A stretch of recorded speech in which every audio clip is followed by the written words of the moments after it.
সিঙ্গাপুরের যে আবাসিক এরিয়া সেটা আপনাদের দেখাচ্ছি। এখানে রাস্তার পাশে বড় ফুটপাত আছে এবং পাশেই গাড়ি রাখা যায়, সিরিয়ালি গাড়ি রাখা যায়। আমরা এদিক দিয়ে আসলাম। এই দেখেন রাস্তার পাশে অনেক বড় ফুটপাত, হাঁটার রাস্তা এবং সামনে কিছু গাছালি আছে, গাছ। রাস্তায় গাড়ি চলে, ফুটপাতে মানুষ হেঁটে যায়। এই পাশটা ফুটপাতটা কত বড়, কতর উপরে সাইকেল রেখে দিয়েছে, রাস্তায় গাড়ি। এভাবে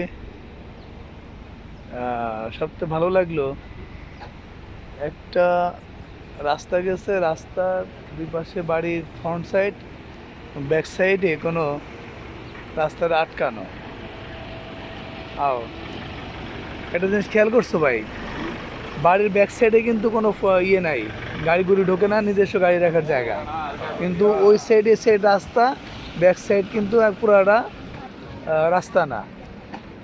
তার মানে কি দাঁড়াইলো, এক একটা বাড়ির প্রত্যেক বাড়ির সামনে রাস্তা আছে। আমাদের বাংলাদেশে যেমন অপর পাশে আবার রাস্তা মাঝখানে ফাঁকা থাকে না, এদের কিন্তু পিছন সাইডে পুরো ফাঁকা একটা জায়গা, আর নিজস্ব আবার গাড়ি রাখা যায়।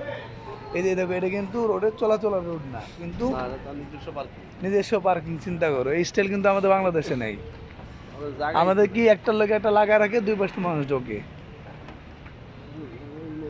এই সুন্দর ফুটপাত, এই যে আমি যেটা বলতে চাচ্ছিলাম, এই বাড়ির মাঝখানে কত ফাঁকা দেখেন। এটা কিন্তু কোনো রোড করে নেই।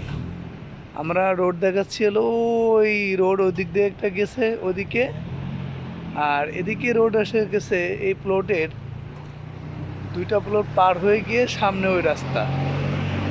কিন্তু এই বাড়ির দুই পাশে ফ্রন্ট সাইড, মাঝখানে অনেক বড় ফাঁকা রাস্তার মতো, ওখানে কিন্তু রাস্তা যায় নাই। ব্যাক সাইড যাদের গাড়ি রাখে নিজেদের প্রয়োজনীয় কাজ সারে। সিঙ্গাপুর, লিঙ্কন সাহেব এই দেশের স্বাধীনতা নিয়েছিল, তারপরে সে নিজের মন মতো দেশটা সাজাইছে। সে এই দেখেন ফুটপাত, কত সুন্দর গাছ, এই একটা মানুষ হেঁটে যাওয়ার রাস্তা, ওয়াকিং স্ট্রিট, এ একটা ওয়াকিং স্ট্রিট দেখেন কত বড়। তারপরে এই হচ্ছে গাড়ি যাওয়ার রাস্তা, এই হলো গাড়ি যাওয়ার রাস্তা। ঠিক এ পাশে এভাবে বড় ফুটপাত, আর এ পাশে রাস্তা আমি পার হয়ে পাশে আবার ফুটপাত দেখাচ্ছি। ঠিক এ পাশেও এই যে এরকম বড় ফুটপাত রয়েছে এবং রাস্তা রয়েছে, মাঝখানে গাছ আছে। ঠিক এভাবে রাস্তা এভাবে চলে গেছে। কি চমৎকার, ছোট্ট একটা দেশ কিন্তু এত সুন্দর সাজানো গোছানো, অবাক কাণ্ড। যাক, আপনাদের সিঙ্গাপুর আবাসিক এলাকা আমি আপনাদের একটু দেখালাম। তো এখানে বেশিরভাগ সারা শহর জুড়েই আবাসিক হোটেল, কারণ এটা একটা পর্যটন নগরী। তো আমরা শুধু ছোটোবেলার সিঙ্গাপুরের গল্প শুনছি, এসে ঘুরেও গেলাম এবং আপনাদের পাশাপাশি সিঙ্গাপুর সম্পর্কে কিছু দেখা এবং জানার জন্য চেষ্টা করলাম।